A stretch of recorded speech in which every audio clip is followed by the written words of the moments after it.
पिंगलाक्षी देवी संस्थान इथं स्वच्छता अभियान। स्वच्छता ही प्रत्येक मानवाला आवडणारी तसेच निरंतर चालणारी बाब असून सदृढ व आनंदी जीवन जगण्याची एक किमया आहे। त्यामुळे प्रत्येक सुजाण नागरिकाने स्वच्छतेचा मनोभावे स्वीकार करत दैनंदिन जीवनामध्ये त्याची अंमलबजावणी करणं काळाची गरज आहे, असं वक्तव्य वृक्षमित्र गजानन मुलंगे यांनी श्री क्षेत्र पिंगलाक्षी देवी संस्थान रिसोड इथं आयोजित केलेल्या स्वच्छता अभियान कार्यक्रमादरम्यान व्यक्त केले।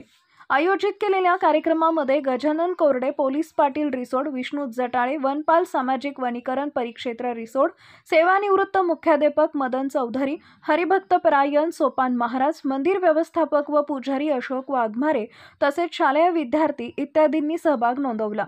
स्वच्छता हा मानवाचा अविभाज्य अंग आहे, पण काही विशिष्ट ठिकाणची स्वच्छता होणं आवश्यक का आहे हे पटवून देताना मुलंगे म्हणाले की घटस्थापनेपासून तर विजयादशमीपर्यंत अर्थात नवरात्रामध्ये सकाळ प्रहरी 4:30 वाजता पिंगलाक्षी देवीची आरती होत असल्यामुळं रिसोड तसेच पंचक्रोशीतील भक्तांची सकाळी 3:30 वाजल्यापासूनच अनवाणी व पैंदल मांदियाळी प्रारंभ होते। काही अन्नदात्यांकडून मंदिर परिसरामध्ये 9 दिवस प्रसादरूपी खाद्यपदार्थांची तसेच चहाची सुद्धा व्यवस्था केली जाते। याशिवाय बेल, फूल, कटलरी, उपहारगृह तसेच निर्माल्यामुळे परिसरामध्ये कचरा होणं स्वाभाविक आहे। मंदिराला लागून असलेल्या व निर्मळ पाण्यानं तुडुंब भरलेल्या तलावाची पावित्र्यता राखणं अनिवार्य असल्या कारणानं दरवर्षी या ठिकाणी स्वच्छता अभियान राबवलं जातं, नव्हे तर राबवलं गेलंच पाहिजे हेही तेवढंच खरं।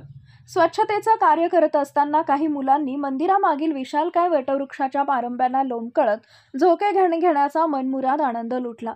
दरवर्षी विजयादशमीनंतर गावोगावी असणाऱ्या देवीच्या मंदिर परिसराची स्वच्छता उत्साही मंडळींकडून व्हावी असा मोलाचा सल्ला उपस्थितांना देण्यात आला।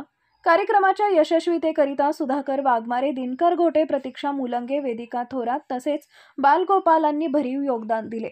घरोघरी स्वच्छता, आजारातून मुक्तताच्या घोषणा देत कार्यक्रमाची सांगता करण्यात आली।